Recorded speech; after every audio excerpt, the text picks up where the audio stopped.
Assalamualaikum warahmatullahi wabarakatuh. Kembali lagi di channel saya. Di sini saya akan menjelaskan tentang pemodelan alur proses yang lebih kompleks dalam software simulasi dari mata kuliah simulasi komputer Prodi Teknik Industri.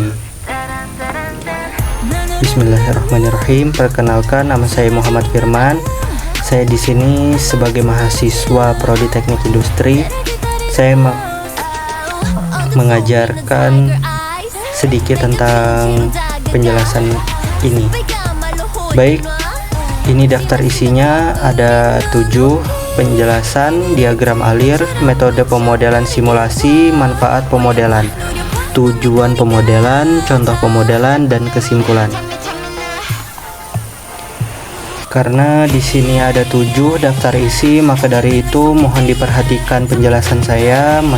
Baiklah, kita masuk ke slide awal. Penjelasan awal. Memodelkan alur proses yang lebih kompleks dalam software simulasi tanpa dibagi-bagi berarti kita menyusun seluruh proses sebagai satu kesatuan utuh tanpa memecahnya menjadi subproses atau modul yang lebih kecil. Ini bisa dilakukan, tapi ada beberapa hal yang perlu dipahami, baik keuntungannya, tantangannya, maupun pendekatannya. Baik, yang pertama ada diagram alir. Diagram alir dapat membantu Anda mengatur logika sistem dengan cara yang paling sesuai untuk Anda. Maksudnya itu dia memvisualkan urutan dan keputusan dalam proses jadi lebih mudah dipahami dan mudah diatur. Yang kedua, diagram alir dapat menggantikan sebagai besar komponen kode komputer. Maksudnya itu karena logika seperti if else, loop, dan alur kerja bisa dipresentasikan secara grafis tanpa perlu menulis kode. Yang ketiga yaitu diagram alir dapat membantu Anda melacak langkah-langkah dalam suatu proses ataupun suatu prosedur. Maksudnya itu setiap tahap ditampilkan jelas, jadi mudah melihat apa yang terjadi, kapan, dan kenapa.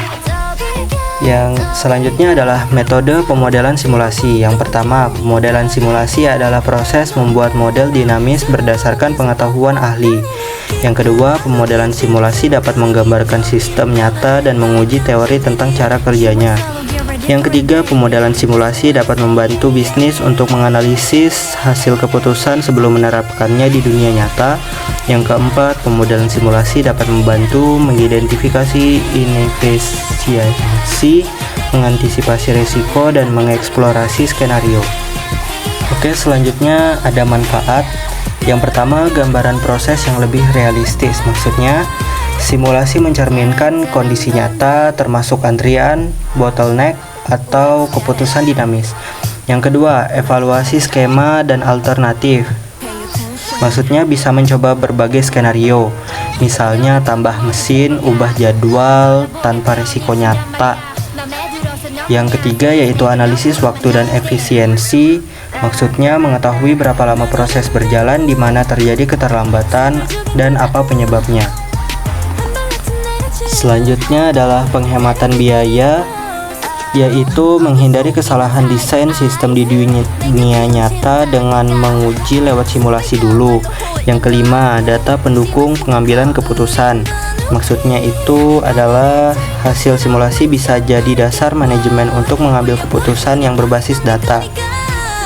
Yang keenam adalah optimasi proses dan sumber daya, yaitu menyesuaikan jumlah tenaga kerja, mesin, atau bahan agar lebih efisien.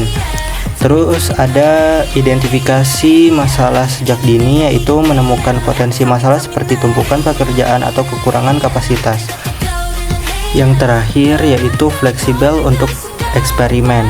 Maksudnya bebas uji coba tanpa ganggu operasional nyata. Selanjutnya yaitu tujuan. Yang pertama adalah memahami sistem secara menyeluruh, yaitu maksudnya untuk melihat bagaimana semua bagian proses saling berinteraksi dalam satu kesatuan, menganalisis dan mengidentifikasi masalah, maksudnya menemukan hambatan keterlambatan atau penggunaan sumber daya yang tidak efisien. Yang tiga yaitu membantu pengambilan keputusan, yaitu memberikan gambaran berbasis data sebelum menerapkan perubahan di dunia nyata. Yang keempat yaitu menguji berbagai skenario dan alternatif desain. Maksudnya itu untuk mengetahui dampak dari perubahan tanpa resiko langsung. Terus selanjutnya ada mengoptimalkan proses dan sumber daya, yaitu agar sistem bekerja lebih cepat, efisien, dan hemat biaya. Selanjutnya memprediksi hasil dan kinerja sistem. Maksudnya mengetahui hasil yang mungkin terjadi di masa depan berdasarkan kondisi sekarang. Yang terakhir yaitu meningkatkan pemahaman dan komunikasi tim. Maksudnya visualisasi proses kompleks, memudahkan semua pihak memahami alur kerja. Nah, ini adalah contoh. Contoh pertama yaitu menambahkan stasiun kerja. Yaitu stasiun kerja adalah titik tempat entitas, barang pelanggan, data, dan lain-lain diproses langkah-langkah umum. Yang pertama, buat entitasnya dulu, yaitu definisikan objek yang mengalir dalam proses. Tambahkan stasiun kerja di diagram, misalnya proses potong, pemeriksaan, pengemasan. Selanjutnya, hubungkan alur antar stasiun menggunakan panah atau flow line. Selanjutnya, atur waktu proses di setiap stasiun, misalnya waktu tetap, distribusi acak berdasarkan kapasitas. Selanjutnya, tambahkan resource jika dibutuhkan seperti operator atau mesin. Nah, ini adalah contoh yang kedua. Menambahkan keputusan routing, decision atau branching. Routing digunakan untuk menentukan jalur berbeda berdasarkan kondisi tertentu. Langkah-langkah umum, yang pertama tambahkan decision node atau routing block.